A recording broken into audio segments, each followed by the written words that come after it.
সুপ্রিয় ভিউয়ার্স, গুরুত্বপূর্ণ কিছু প্রশ্ন। এক, বাংলাদেশের বৃহত্তম বিল কোনটি? উত্তর হাকুলুকি হাওর। দুই, বাংলাদেশের ক্ষুদ্রতম জেলা কোনটি? উত্তর মুন্সিগঞ্জ।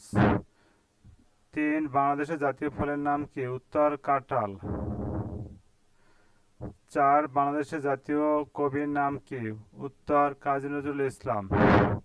পাঁচ, জীবনানন্দ দাশ কাকে বলা হয়? উত্তর রূপসী বাংলার কবি। রবীন্দ্রনাথ ঠাকুর কত সালে নোবেল পুরস্কার পান? উত্তর 1913 সালে। সাত, গণপ্রজাতন্ত্রী বাংলাদেশ সংবিধান কত সালে প্রণীত হয়? উত্তর 1972 সালে। আট, বাংলাদেশের স্বাধীনতা যুদ্ধের সময়কাল কত ছিল? উত্তর 1971 সাল। নয়, 21শে ফেব্রুয়ারি আন্তর্জাতিক মাতৃভাষা দিবস হিসাবে পালিত হয় কোন সাল থেকে? উত্তর 1999 সাল থেকে।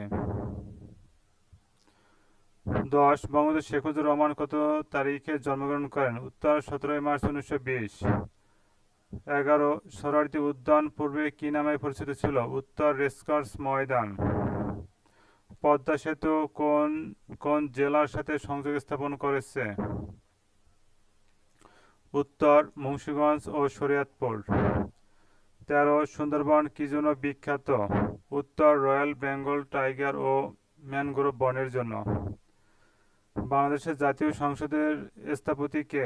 উত্তর লু আই কানের কান ডিজাইনার। মুক্তিযুদ্ধের জাদুঘর কোথায় অবস্থিত? উত্তর ঢাকায়। প্রিয় ভিউয়ার্স, যদি ভিডিওটি ভালো লাগে তবে ফলো দিয়ে আমাদের সাথে থাকুন আরও নতুন নতুন আপডেট ভিডিও পেতে। Thanks for watching.